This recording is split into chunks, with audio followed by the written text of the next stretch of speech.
Why do we practice with the metronome on 2 and 4? 1, 2, or 1, 2, 3.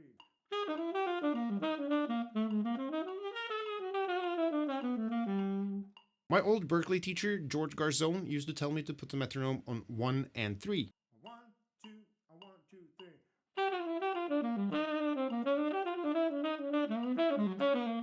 3.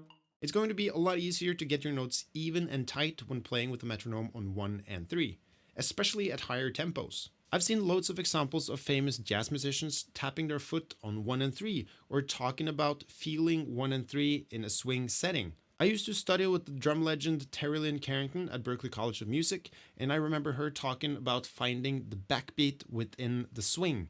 To this day, I still have this sound clearly in my mind. Terry Lynn Carrington in a practice room at Berklee College of Music, playing bass drum on 1, snare drum on 3, a classic backbeat, with the ride pattern swung on top. And it was swinging like crazy and it was grooving like crazy. I'm not saying clap on 1 and 3, but feeling 1 and 3 in a swing setting is definitely important too. But moving on to metronome on 2 and 4, because I got a question on my Instagram about this. Someone commented that when playing with the metronome on 2 and 4, they would sooner or later end up with the metronome on 1 and 3 because they weren't able to keep it on 2 and 4. Now at faster tempos, it's harder to play with the metronome on 2 and 4 than in slower tempos.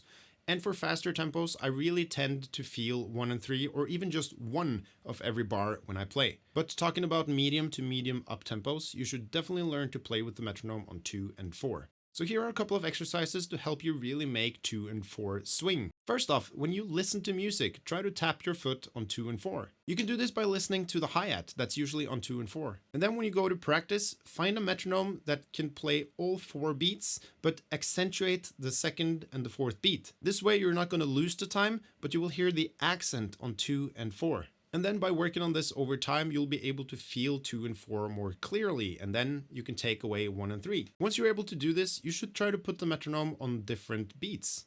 You can play with the metronome on only 2 or only 4, or you can do only 1, or you can try only upbeats, like playing with the metronome on 1 and 3 and. 1, 2, 1, 2, 3, 4.